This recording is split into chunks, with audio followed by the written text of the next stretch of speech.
மதுரை அப்படின்னு சொன்ன உடனேமோ எல்லாருக்கும் ஞாபகம் வர்றது மீனாட்சி அம்மன் கோயில் தான். அதை தாண்டி மதுரை மல்லி, ஜிகிர்தண்டா, பன் பரோட்டா இப்படி போய்கிட்டே இருக்கும் லிஸ்ட்.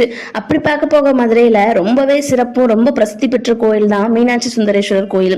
இந்த கோயில் கட்டி கிட்டத்தட்ட 2000 3000 வருஷங்களுக்கு மேல இருக்கும் அப்படின்னு சொல்றாங்க. தமிழ்நாட்டில் இருக்கிற 366 மீனாட்சி சுந்தரேஸ்வரர் கோயில் எல்லாத்துக்குமே மூல கோயில் மதுரையில் இருக்கிற மீனாட்சி அம்மன் கோயில் தான் அப்படின்னு சொல்றாங்க. இந்த கோயில் வைகை ஆற்றோட கரையில அமைஞ்சிருக்குது. மதுரைக்கு பல பெயர்கள் இருக்கு. அதே மாதிரியே மீனாட்சி அம்மனுக்கும் சுந்தரேஸ்வரருக்கும் நிறைய பெயர்கள் இருக்குது. அது எல்லாத்தையும் சொல்லி முடிக்கணும்னா இந்த வீடியோ பத்தாது. அந்த ஒரு பேருக்குமே பல விதமான பெயர் காரணங்களும் இருக்குது. சரி, நம்ம இந்த வீடியோல என்ன பார்க்க போறோம் அப்படின்னு கேட்டீங்கன்னா, தான் கொடுத்த வாக்குறுதியை நிறைவேற்றுறதுக்காக மனுஷங்கள்ல ஒருத்தரா அவதரிச்சு அம்மனா மாறி பின்பு கடவுளான சுந்தரேஸ்வரரையே எப்படி கல்யாணம் பண்ணாங்க அப்படிங்கிறது தான் ரொம்ப தெளிவா இந்த வீடியோல பார்க்க போறோம். சரி, நீங்க ஃபர்ஸ்ட் டைமா எங்க சேனலை பாக்குறீங்க அப்படின்னா மறக்காம சப்ஸ்கிரைப் பண்ணிக்கோங்க.